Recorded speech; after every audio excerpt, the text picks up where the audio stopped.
মানুষ মারা গেলে পাশে বসে কোরআন তেলাওয়াত ও খাবার আয়োজন করার বিধান কি? খাবার আয়োজন করার বিধান আমি বলেছি, মানুষ মারা গেলে 40 3 দিন 7 দিন মানুষ ডাইকে খাওয়ানো এটা বিদআত। আর মানুষ মারা গেলে তার পাশে বসে কোরআন তেলাওয়াত করাটাও সুন্নাহ সম্মত কোনো কাজ নয়। আমাদের দেশে মানুষ মারা গেলে লাশটাকে মাটিতে বা খাটে রেখে চারপাশে হাফেজ সাহেবদেরকে এনে কোরআন তেলাওয়াত করানো হয়। এটা শরিয়া সম্মত কোনো কাজ নয়। কেন?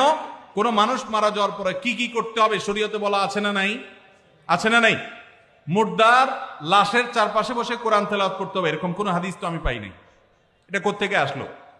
কোরআন তেলাওয়াত যে করবে তার লাভ হবে। আল্লাহ কোরআনে বারবার বলেছেন, ও আল্লাহ ইনসানে ইল্লা মা সাআ, যে যেটা করবে সে সেটা পাবে, যিনি তেলাওয়াত করছে তার সওয়াব হবে। মুর্দার কোনো লাভ নাই এখানে তেলাওয়াত করলে।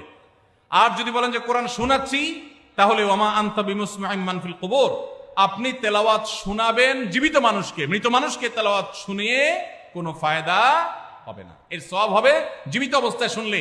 এই লোকটা জীবিত অবস্থায় শুনলে সওয়াব পাইতো, মারা গেছে এখন তার সামনে কোরআন তেলাওয়াত করলে প্রতি অক্ষরে নষ্ট নাকি এমন কোনো কথা নাই। এই জন্য এইটা দূর হওয়া দরকার। বিশেষ করে এখানে যারা মুর্দার চারপাশে এই যে গোল হয়ে কোরআন তেলাওয়াত করে, এরা সবাই টাকা নেয়।